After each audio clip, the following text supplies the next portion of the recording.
Page 50. Document K. Le Cyclope. En plein milieu des bois de Milly-la-Forêt, une immense tête sans corps, étincelante de miroir, avec un seul œil. Le Cyclope mesure plus de 22 mètres de haut et pèse 350 tonnes d'acier. Cette œuvre est la création de plusieurs artistes. Béatrice Salmon, directrice du Centre national des arts plastiques. Jean Tinguely et Niki de Saint-Phal habitent pas très loin d'ici, de Milly-la-Forêt.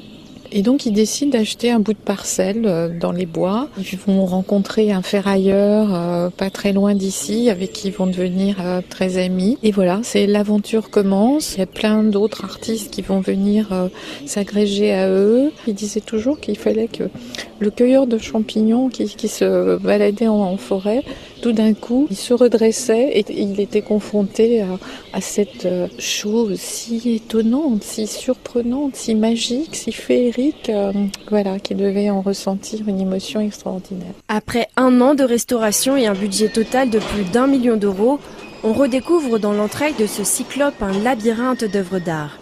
Des sculptures sonores, un petit théâtre automatisé, mais aussi un hommage à Yves Klein, artiste et ami proche de Jean Tinguely. François Taillade, président de l'association Le Cyclope. C'est un bassin qui doit être recouvert d'eau et qui agit comme un miroir et qui reflète le bleu du ciel. Et donc en le regardant, on est suspendu entre deux ciels. Vous voyez à la fois le ciel ici et le ciel qui se reflète dans le bassin. L'œuvre la plus saisissante du Cyclope se trouve suspendue à plus de 13 mètres de haut. Un ancien wagon des années 1930 symbolise le désastre de la Shoah.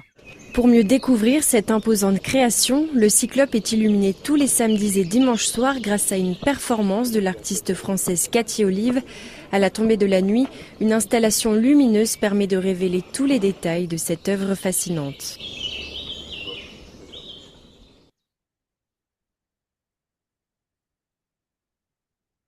Page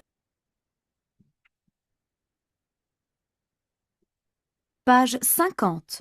Document K. Le Cyclope. En plein milieu des bois de Milly-la-Forêt, une immense tête sans corps, étincelante de miroir, avec un seul œil. Le Cyclope mesure plus de 22 mètres de haut et pèse 350 tonnes d'acier. Cette œuvre est la création de plusieurs artistes. Béatrice Salmon, directrice du Centre national des arts plastiques. Jean Tinguely et Niki de Saint-Phal habitent pas très loin d'ici, de Milly-la-Forêt.